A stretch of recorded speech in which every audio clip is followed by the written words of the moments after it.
स्वागत है आप सभी का माई लॉजिक्स। तो आज का हम टॉपिक स्टार्ट करते हैं बिना किसी देरी के, और हम देव C++ में इसका ट्रायल लेंगे। तो आज के हमारे टॉपिक्स हैं what is data in C। Second topic है हमारा types of data in C। Third topic है हमारा और types of data in C। और इसमें हम कितने प्रकार के डाटा टाइप्स रहते हैं, हमारे 4 प्रकार के रहते हैं मेनली। 4 प्रकार के कौन कौन से? इंटीजर या नंबर के लीजिए, नंबर। सेकेंड रहेगा हमारा कैरेक्टर। थर्ड रहेगा हमारा बुलियन, स्ट्रिंग। और फोर्थ रहेगा हमारा बुलियन। ठीक है। अब 4 प्रकार के रहते हैं और हम इसमें कुछ प्रोग्राम्स भी करेंगे। सम फंक्शंस एंड प्रोग्राम, कुछ फंक्शन भी पढ़ेंगे और कुछ प्रोग्राम भी करेंगे जो कि डाटा टाइप्स पर आधारित रहेंगे। लेकिन उससे पहले हमें डाटा टाइप्स को समझना पड़ेगा, क्योंकि प्रोग्रामिंग में सबसे इम्पोर्टेंट डाटा टाइप्स ही होते हैं। बिना डाटा के आप आउटपुट कैसे लाओगे? सिर्फ प्रिंट से तो पूरी प्रोग्रामिंग चलाओगे नहीं। कुछ डाटा इनपुट में कुछ डाटा डालोगे तभी तो आउटपुट में कुछ डाटा शो होएगा।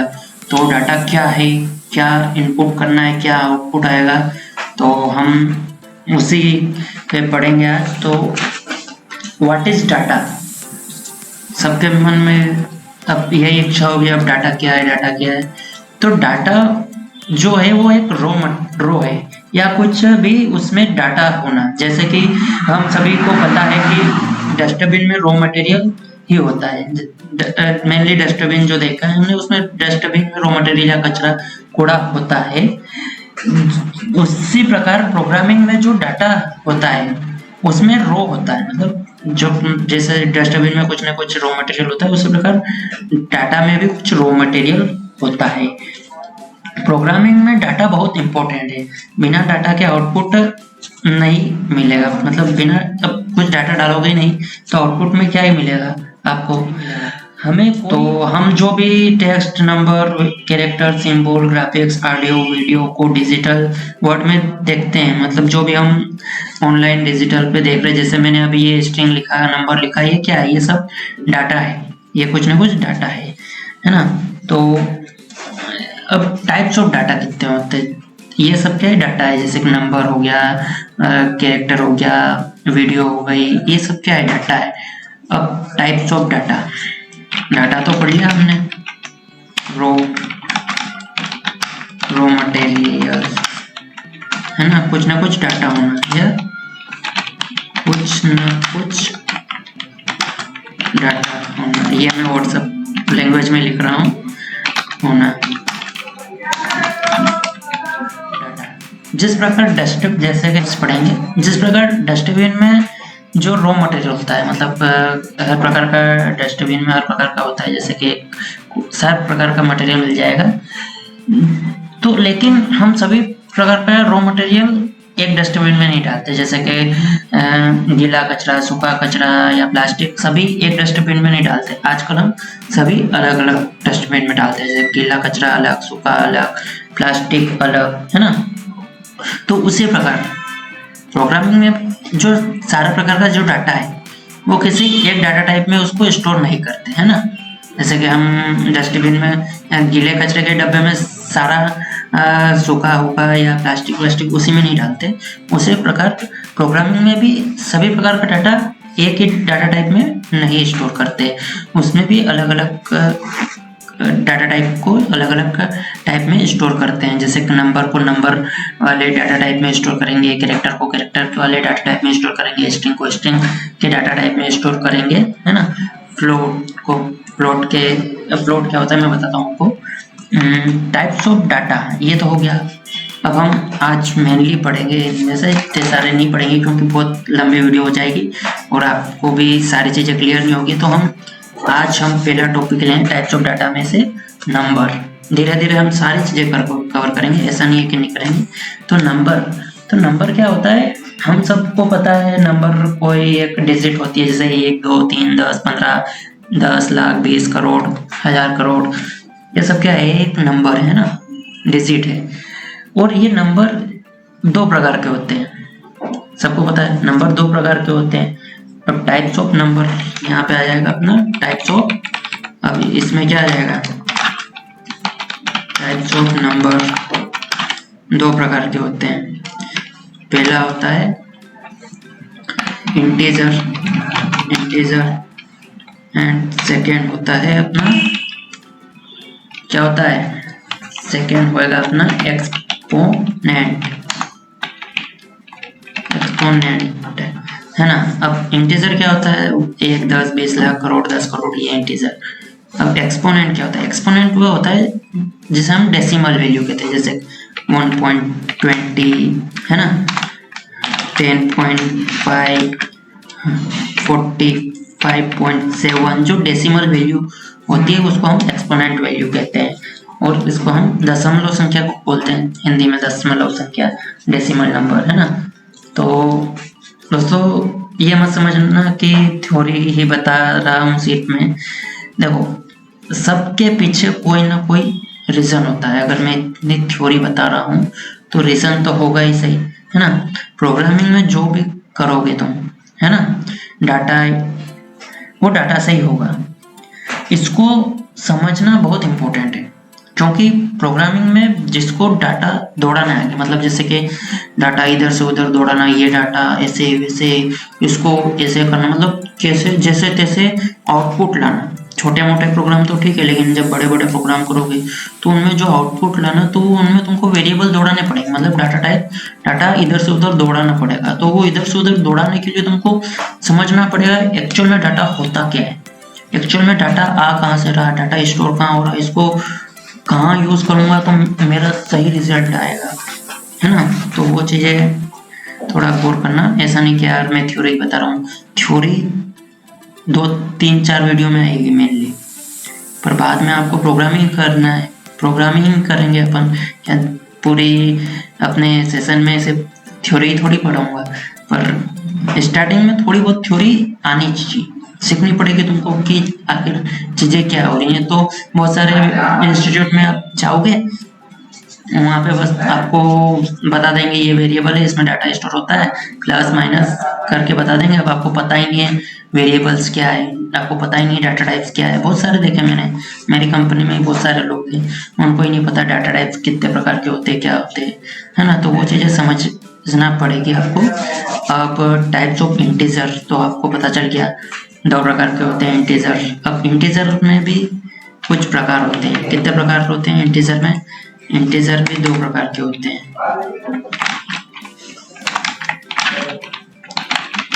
टाइप्स ऑफ इंटीजर कितने प्रकार, 2 प्रकार के होते हैं, वैसे 4, इंटीजर, शॉर्ट इंटीजर, सेकेंड है लॉन्ग इंटीजर। अब इनके भी 2 प्रकार होते हैं, पर मैं यही बताऊंगा सिर्फ आपको। शॉर्ट इंटीजर जो होता है, इनकी शॉर्ट इंटीजर मतलब जो छोटे होते हैं, जैसे कि 35,000 36,000 से ज़्यादा, इनकी एक रेंज होती है शॉर्ट इंटीजर। शॉर्ट इंटीजर हमेशा, शॉर्ट इंटीजर की रेंज या सीमा, जिसे हम सीमा कहते हैं कि इसके बाहर नहीं होके, शॉर्ट इंटीजर की सीमा -32 से। शॉर्ट इंटीजर रेंज जो होती है वो होती है -3276 से टू प्लस, मतलब पॉजिटिव 32768, इसकी यही रेंज होती है, इससे ज़्यादा ये वैल्यू स्टोर नहीं कर पाता है। और लॉन्ग इंटीजर की जो कैपेसिटी रहती है, जो रेंज रहती है, वो रहती है बहुत बड़ी वैल्यू है ये, -21474836364848। अब सेम पॉजिटिव भी है, जितनी नेगेटिव होती है उतनी ही पॉजिटिव रहेगी। ऐसा नहीं कि नेगेटिव में यहाँ तक जा रहा हो, पॉजिटिव में उससे डबल जा रहा है। जितनी नेगेटिव लेगा उतनी पॉजिटिव लेगा, जितनी पॉजिटिव लेगा उतनी नेगेटिव लेगा। तो ये कितने हो गए हमारे, शॉर्ट कितनी ले रहा, 32,768, और लॉन्ग इंटीजर कितनी ले रहा, इकाई, दहाई, सैकड़ा, हजार, 10,000, लाख, करोड़, 10 करोड़, अरब, बहुत मिलियंस बिलियंस में ले रहा है ना। तो ये लॉन्ग इंटीजर बहुत वैल्यू लेता है। पता कैसे चलता है, अब जो शॉर्ट इंटीजर है ना, अब मेमोरी में, पहली बात मेमोरी में कितनी जगह ले रहा है ना। मेमोरी जो हमारी फुल होती है ना, क्या इतनी जल्दी कितनी हमारी मेमोरी फुल हो गई। तो जो शॉर्ट इंटीजर है वो लेता है 2 बाइट्स, बहुत कम लेता है बाइट्स, 2 बाइट्स, उसके बाद 8 बाइट मिलके 1 बिट होता है। अब 24 मतलब बहुत सारे मतलब वो होता है। अब 2 बाइट्स है ना। और लॉन्ग इंटीजर कितना लेता है अपना, लॉन्ग इंटीजर लेता है हमारा 4 बाइट्स। ठीक है, अब ये चीजें हमें पता कैसे चलेगी कि ये 2 बाइट ले रहा है, कि 4 बाइट ले रहा है, कि 10 बाइट ले रहा है ना। तो ये हमें पता करना पड़ेगा। तो इसके लिए एक आता है फंक्शनलिटी है, जिसको हम बोलते हैं साइज ऑफ फंक्शनलिटी है, वो रहती है, उसको पढ़ेंगे। लेकिन उससे पहले अब जो चीजें, डाटा तो ठीक है, डाटा कितने प्रकार का होता है ये समझ लिया। अभी ये सिर्फ शुरुआत है, इसमें मतलब सिर्फ अभी हम नंबर पढ़ रहे हैं, कैरेक्टर पढ़ेंगे, स्ट्रिंग पढ़ेंगे, बूलियन पढ़ेंगे, नंबर। अब वेरिएबल्स मतलब डाटा जो ठीक है, ये डाटा है ना, ये 23.65 डाटा है, ये आपका कैरेक्टर डाटा है, ये सब क्या है, डाटा टाइप आ गया। अब क्या आपको प्रोग्राम करना है, क्या सब जगह ये लिखोगे आपको, मतलब आपने कुछ मल्टीपल करवाया ना, कुछ लाइक एक कैलकुलेटर बनाया, तो उसमें क्या आप कैलकुलेटर में लेने बैठोगे, क्या आप ये लिखोगे क्या इसका आंसर आया तो ये वो है ना। तो इन सबको क्या करोगे, स्टोर करोगे ना आप एक जगह।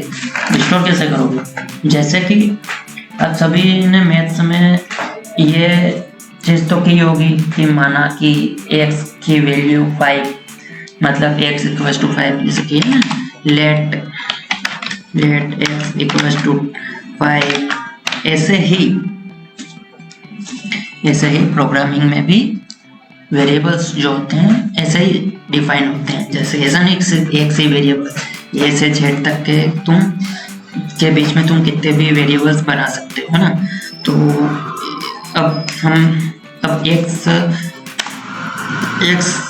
ए से लगाकर जेड तक, जैसे कि a = 10, b =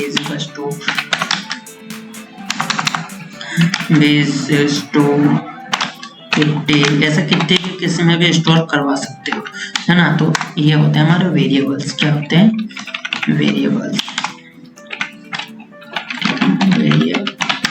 है ना। और अब वेरिएबल्स 2 प्रकार के होते हैं है ना, बस 2 ही प्रकार के नहीं होते, और भी होते हैं, पर अभी हम मेनली यही पढ़ेंगे, टाइप्स ऑफ वेरिएबल्स। कितने, कांस्टेंट और सेकंड होता है वेरिएबल। 2 प्रकार के होते हैं। कांस्टेंट क्या होता है, जो फिक्स रहता है, क्या होता है, fixed value.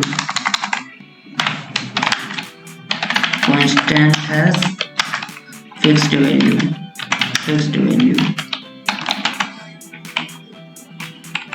Constant has, English पे ध्यान मत देना है ना। कांस्टेंट मतलब कांस्टेंट जो वेरिएबल होते हैं वो फिक्स रहते हैं, मतलब पूरे प्रोग्राम में आप उसको सिर्फ एक बार यूज कर सकते हो। मतलब जो वैल्यू अगर आपने ए को अगर कांस्टेंट बना दिया और उसकी वैल्यू सिर्फ 10 कर दी, तो उसको आप सिर्फ पढ़ सकते हो, सिर्फ आउटपुट में शो कर सकते हो। उसके अलावा आप उसकी वैल्यू चेंज नहीं कर सकते। उससे आप कुछ करवा सकते हो, दूसरी वैल्यू को मल्टीप्लाई करवा सकते हो, लेकिन उसकी वैल्यू को चेंज नहीं करवा सकते। ओके, तो जैसे कि हम पढ़ेंगे। और वेरिएबल जो होते हैं वो आप कहीं पे भी, जैसे मैंने वहाँ अभी ये वेरिएबल है ना, अभी ऐसे वो डिक्लेयर नहीं हुआ है। अब जैसे कि ये मैंने कर दिया 20, तो अब इसकी वैल्यू वापस असाइन हो गई। मतलब अब एक ए की वैल्यू 10 से हटकर कितनी हो गई, 20 हो गई, वापिस रीअसाइन हो गई। ऐसा नहीं कि उसमें 10 प्लस 20 30 हो गई, ए की वैल्यू 30 हो गई, ऐसा नहीं, उसने प्रीवियस वैल्यू जो पुरानी वैल्यू थी वो हटा के 20 कर दी। अब हम इसका प्रैक्टिकली देखेंगे कि यह चीज़ें कैसे हुई। थ्योरेटिकल तो समझ लिया, कंट्रोल एन किया, न्यू फाइल। अब हमने क्या किया, हैशटैग लिखा इंक्लूड stdio.h student.h लिखा, मैन लिखा,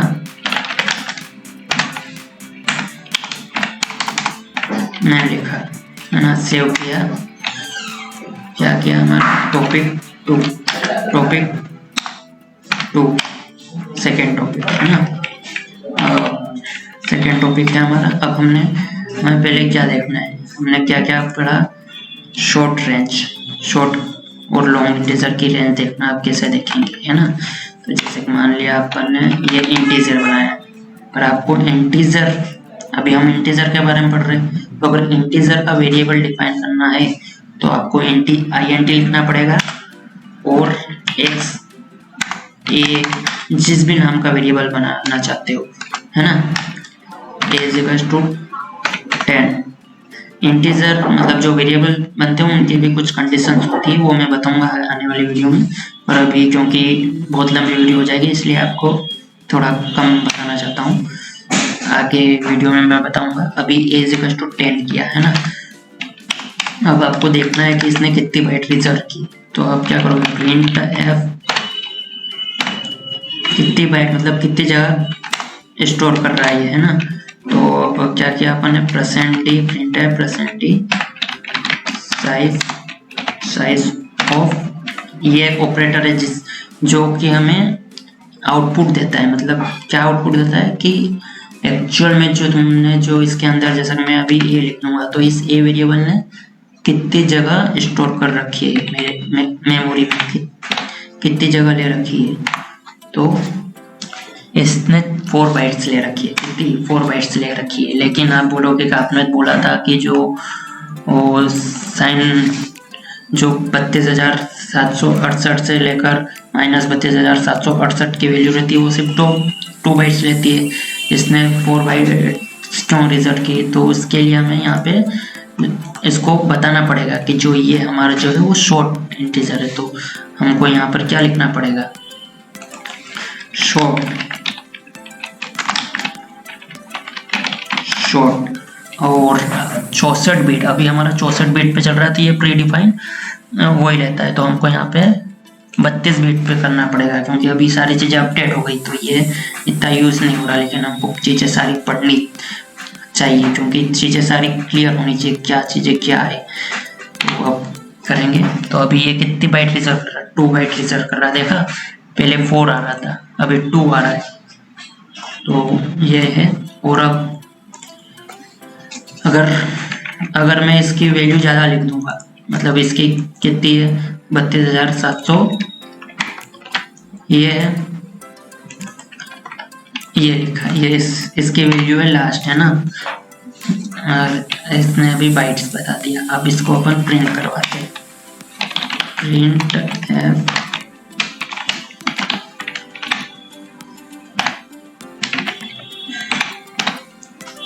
इसको कमेंट कर देते हैं, कमेंट का मैंने आपको बता ही दिया था, है ना। ये इसने क्या किया, 32,768 दे दिया, इसने माइनस में दिया है, तो माइनस में क्यों दिया,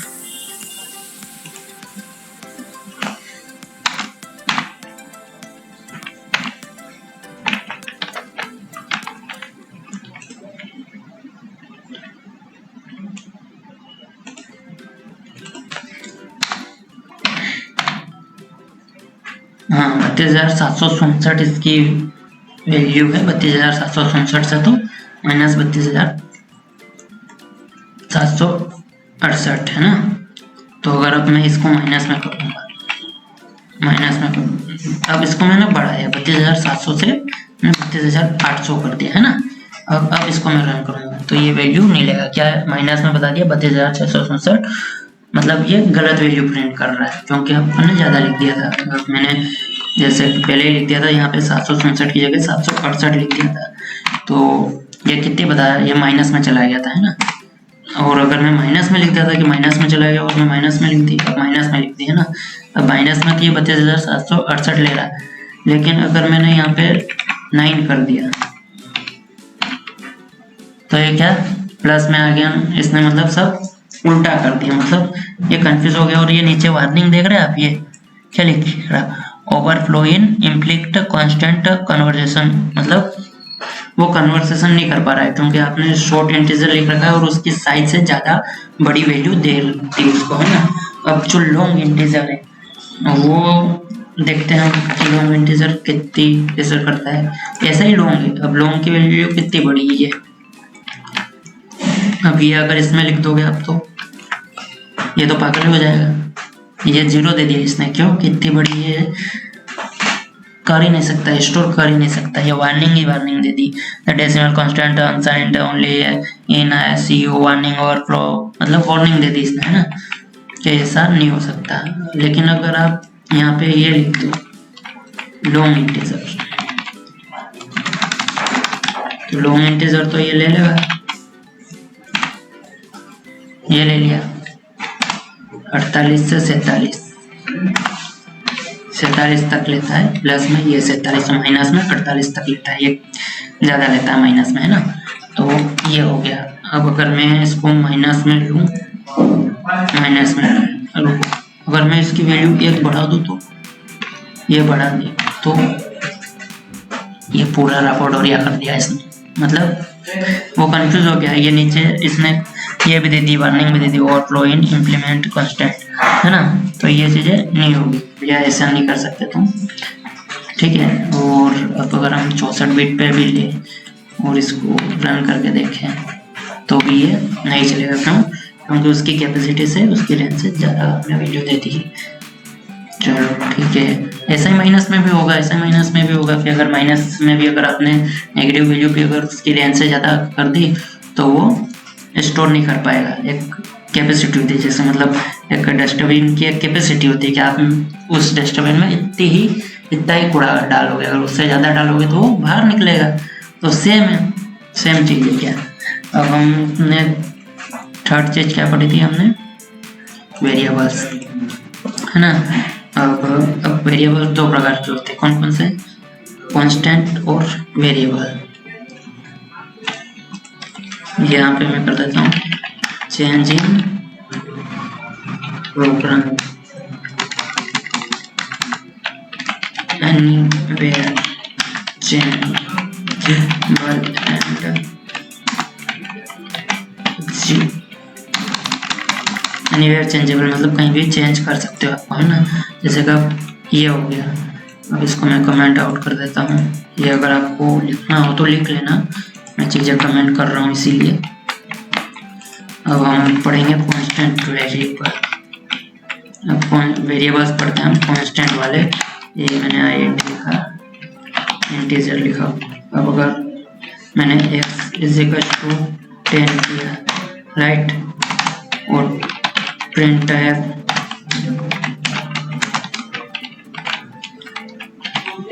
%d(x) किया, F11 दबाया तो x की वैल्यू 10 आ गई। अब जैसे कि मैं अगर इसको बढ़ाना चाहता हूँ ना, x = 25, तो x की वैल्यू क्या होगी, 25 होगी, या वो पुरानी वैल्यू प्लस करके दे देगा, पुरानी वैल्यू प्लस करके नहीं देगा, 35 नहीं होगा। वो क्या करेगा, पुरानी वैल्यू को हटा देगा और नई वैल्यू डाल देगा, मतलब पुरानी वैल्यू को रिप्लेस कर देगा, 25 आ जाएगा अभी, है ना। लेकिन कांस्टेंट में क्या होगा, कांस्टेंट में जैसे कि इंटीजर लिखा तो यहाँ पे लिख दिया कांस्ट, मतलब फिक्स वैल्यू, तो अभी एरर देगा आपको, ये दिया। अब नीचे पढ़ो, ये एरर क्या है, assignment of read only variable, मतलब इस वेरिएबल को आप सिर्फ रीड कर सकते हो, है ना। तो अभी मैंने ये कमेंट कर दिया, अब अपन ये सिर्फ रीड कर सकते हैं, पढ़ सकते हैं कि इसकी वैल्यू कितनी है, 10 है। तो फिर क्या मतलब इसका यूज़ करने का, तो अब मैं बताता हूँ क्या मतलब आपको कहीं पर सेम वैल्यू की बार बार नीड है, मतलब एक वैल्यू की बार बार नीड है ना। तो आप क्या करोगे, कॉन्स्ट कर दोगे, उसको चेंज नहीं करना, किसी वैल्यू को चेंज नहीं करना, तो आप क्या करोगे, कॉन्स्ट बना दोगे ना, है ना। तो और उसके साथ कुछ परफॉर्म करना है, जैसे मैंने दूसरा वेरिएबल बना दिया, क्या बना दिया, y बना दिया, और इसकी वैल्यू मैंने डाल दी 10। अब मेरे को दो वैल्यू प्लस करानी, कांस्टेंट पुरानी वैल्यू और ये चेंज करानी, तो मैं क्या करूँगा, एक इंटीजर बनाया है ना, इंटीजर बनाया, z बना दिया इसकी। अब मेरे को क्या करना है,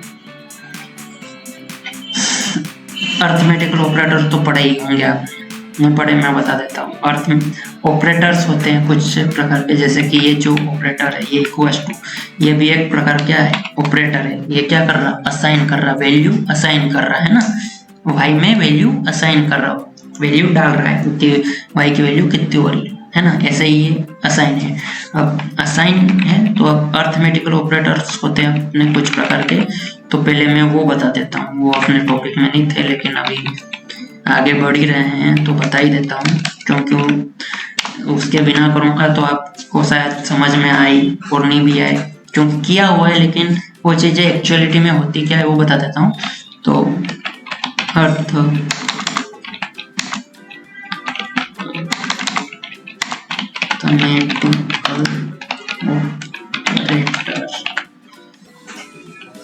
ना, तो अर्थमेटिकल ऑपरेटर कितने प्रकार के होते हैं तो ये बता देता हूँ। तो कितने प्रकार के होते हैं, 5 प्रकार के होते हैं। कौन कौन से होते हैं ये आपने पढ़े हैं, लेकिन मैं बता देता हूँ। प्लस, माइनस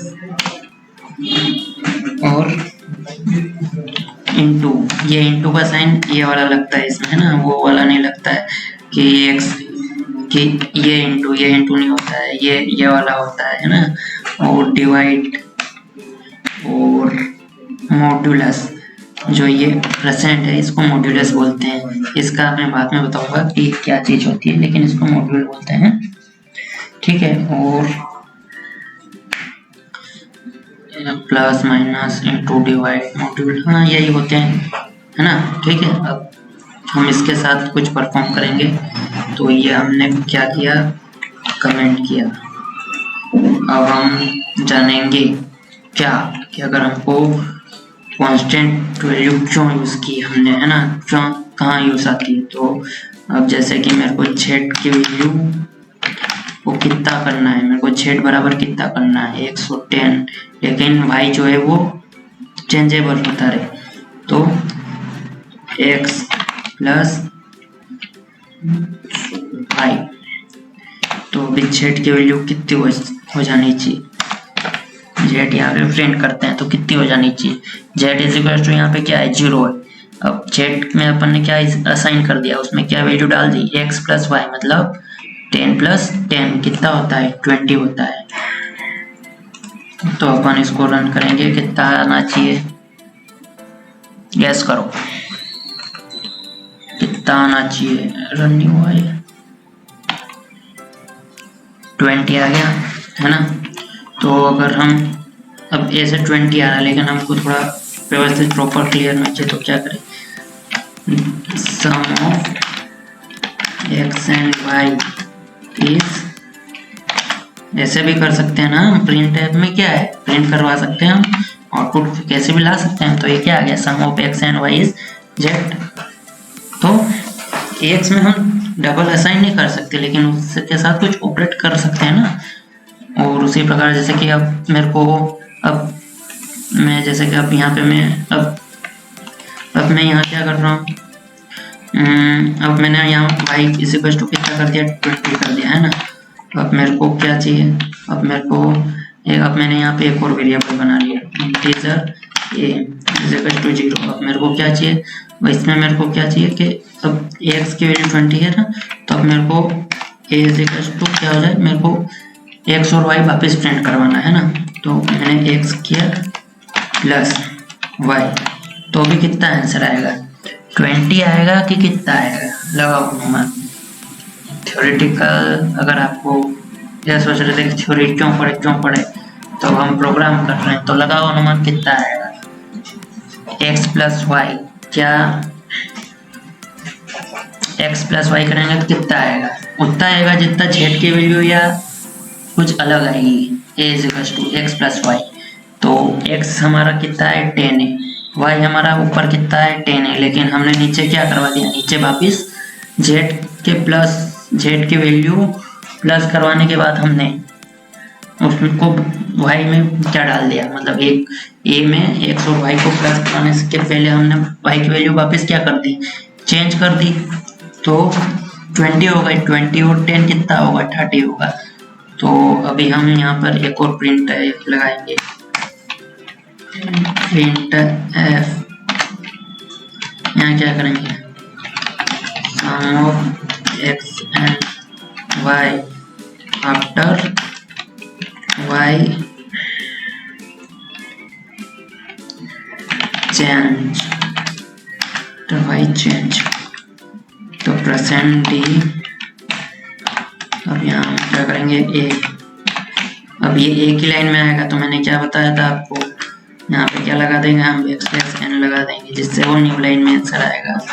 प्रिंट f, तो कितना है 20 30, sum of x and y is 20, sum of x and y after y change, मतलब y की वैल्यू चेंज की, यहाँ पे हमने y की वैल्यू क्या की, after y assign new value, assign new value, है ना, ये आ गया। Sum of x and y is 20, sum of x and y after y assign new value, मतलब नई वैल्यू असाइन करने के बाद x और y का सम कितना आ रहा, 30 हो रहा, और उसके पहले कितना आ रहा था, 20 आ रहा था, है ना। तो कांस्टेंट वैल्यू वो करता है ना। तो कि अगर सेम चीज के साथ आपको एक जो वैल्यू है वो कांस्टेंट रहनी चाहिए, मतलब एक वैल्यू फिक्स रहनी चाहिए, लेकिन उसके बाद जो वैल्यू है, जैसे x के बाद जो दूसरे वेरिएबल है वो अनचेंज है, उनके वो उसमें कुछ भी वैल्यू हो सकती है, लेकिन एक जो है वो फिक्स है, तो उसके लिए हम कांस्टेंट वेरिएबल बनाते हैं। और चलो ठीक है, ये चीज़ें हो गई, बाकी चीज़ें हम कल आने वाली टॉपिक में क्लियर करेंगे। तो आज हमने क्या क्या कवर किया वो देख लेते हैं। तो हमने पहले तो पढ़ा types, what is data in C, है ना। तो रॉ मटेरियल कुछ ना कुछ डाटा होना उसमें, वो होता है हमारा data in, types of data in C, तो कितने प्रकार के होते हैं, नंबर, कैरेक्टर, स्ट्रिंग, बूलियन, है ना।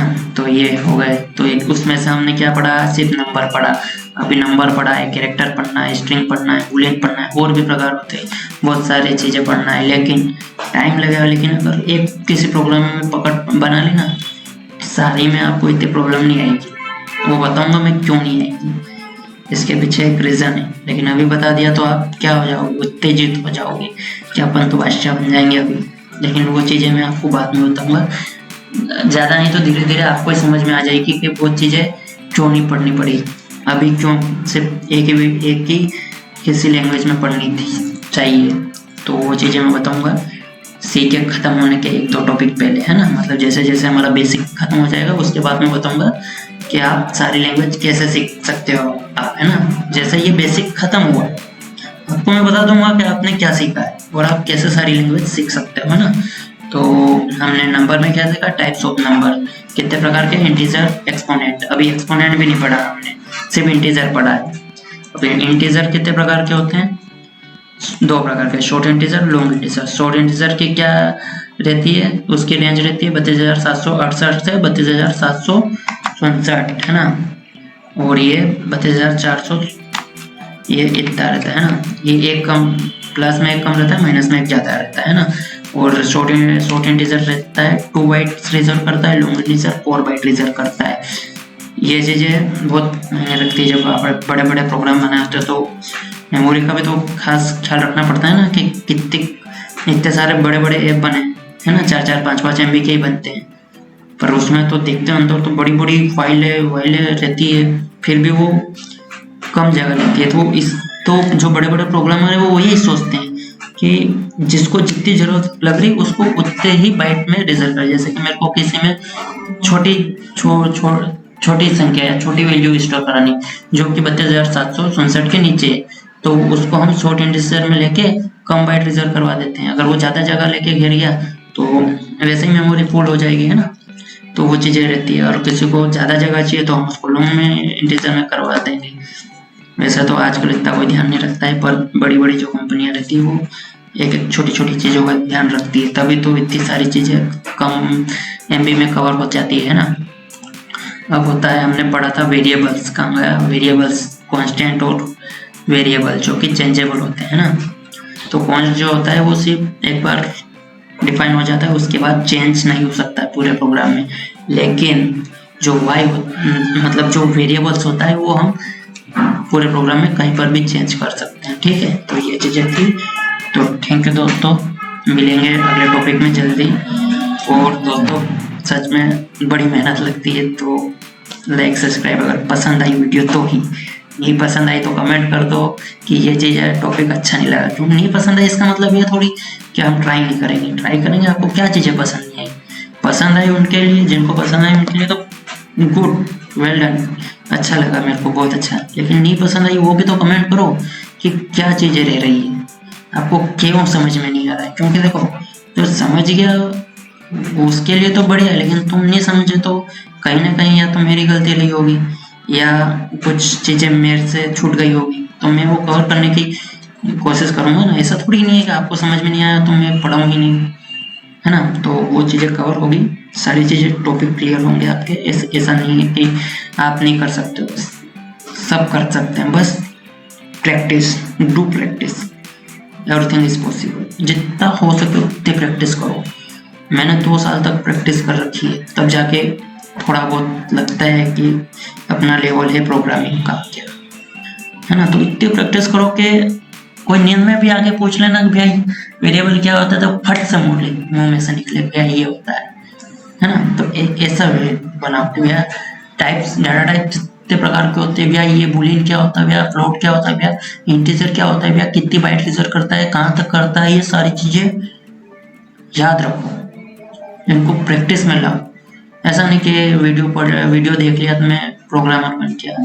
वीडियो देखने से कोई प्रोग्रामर नहीं बनता है। प्रैक्टिस करो, किसी भी चीज को प्रैक्टिस करो, जितना हो सके उतनी प्रैक्टिस करो। टाइपिंग सीख रहे, टाइपिंग की इतनी प्रैक्टिस करो, मेरी 50 की स्पीड है। ऐसा नहीं है कि सिर्फ एक दिन लेके बैठ गया, नहीं हुआ, बहुत प्रैक्टिस की तब जाके होती है। मतलब प्रैक्टिस, फुल प्रैक्टिस, जितना हो सके उतनी प्रैक्टिस करो। प्रैक्टिस के अलावा कुछ करो ही मत, जितना हो सके उतनी प्रैक्टिस करो। तो चलो ठीक है दोस्तों, मिलते हैं, बाय, थैंक यू।